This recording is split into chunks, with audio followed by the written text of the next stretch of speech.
Axşamınız xeyirli olsun. Hamınızı salamlayıram. Bugün sizə xalq qəhrəmanı Seyid Əmid haqqında kiçik bir epizod danışacağım. Bildiyiniz kimi Seyid Əmid Laçın rayonunda xüsusilə Laçın və ətraf bölgələrdə hətta Laçın, Kəlbəcərin bizə yaxın hissəsi, Qubadlı, Cəbrayıl, Sisyan və bu tərəflərdə, yəni Laçına sərhəd olan bölgələrdə Şuşa tanınmış bir xalq qəhrəmanı olub və ermənilərə qarşı 1918-20-ci illərdə apardığımız müharibənin Laçında əsas komandanlarından biri olubdu.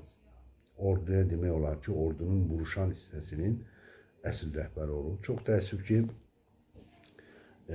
bu haqda çox az tarixi əsərlərdə çox az yer verilib. Bunun da səbəbləri əslində məlumdur müəyyən qədər. Çünki Seyid Əmid özünü reklam eləməyi sevməyən bir igid olub, bir qəhrəman olub. Digər bəzi, belə deyək, dırnaq arası çox qəhrəmanlardan fərqli olaraq. Amma əslində Laçın cəmaatı, Sisyan cəmaatı və digər bayaq adlarını saydığım rayonların bizə yaxın olan hissəsi Seyid Əmid haqqında məlumatı olub.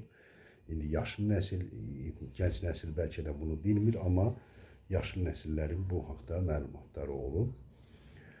Demək, Seyid Əmid babam qaçaq olduğu vaxt, hardasa demək, belə deyək də, Sovet hakimiyyəti gələndən 34-də, 1-2 il, 3-4 il bəlkə də Sovet hökumətində işləyib, amma sonra görüb ki, bunların fikri başqadır,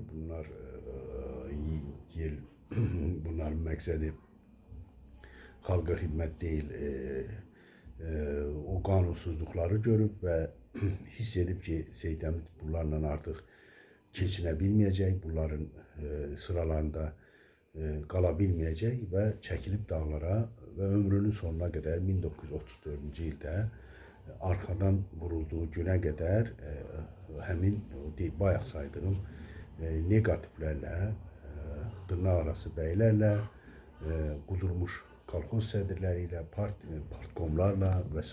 mübarizə aparıb.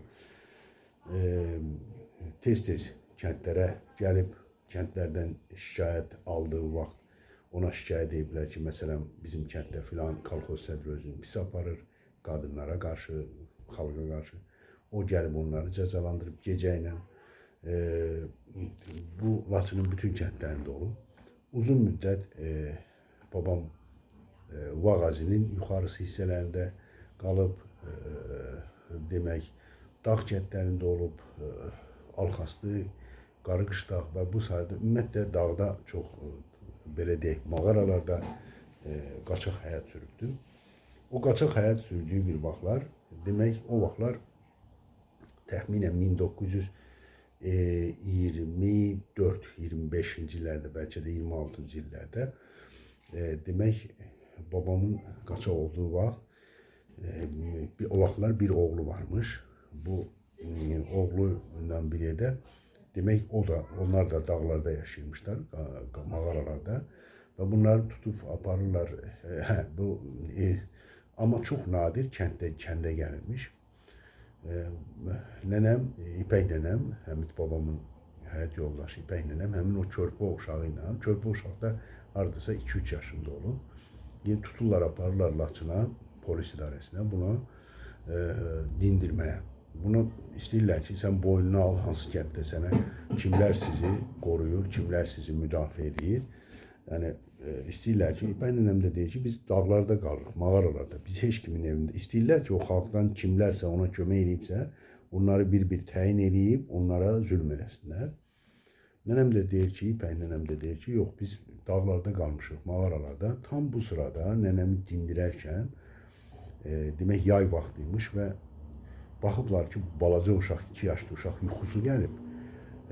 Başının altına orada bir daş varmış, başını qoyub o daşın üstünə elə oradaca yatıb. Onda həmin o qansız, o nənəmi mühakimə eləyən, dindirən o polis içində bir vicdanlısı tapılıb, baxıb görürsünüz deyib, Bu qadın düz deyir də, bunu bayaqdan biz niyə incidirik? Bax, uşaq gördüm, başının altına, daşı qoydu başının altına, elə oradaca yatdı. Demək bu mağarada, o çöllərdə o qədər qalıb ki, artıq o 2-3 yaşlı uşaq da tam bu həyata öyrənib. Ondan sonra İpək nənəmi buraxırlar, onun da incitmirlər və İpək nənəm qayıdır gəlir kəndə. Sonra babam həyatının son illərində artıq tək yəni öz dəstəsi ilə, onun dəstəsi olur, qaçaq dəstəsi ilə dağlarda, mağaralarda qalır. Bax belə xalq qəhrəmanı Seyid Həmid haqqında bugün kiçik bir epizodu dedim. Allah Teala Seyid Həmid babama və onunla birgə xalqımız uğrunda vuruşan qəhrəmanlarımıza qəni-qəni rəhmət eləsin. İpək nənəmə də Allah Teala rəhmət eləsin, yerləri cənnət olsun, ruhları şad olsun. Sağ olun, inşallah görüşərik.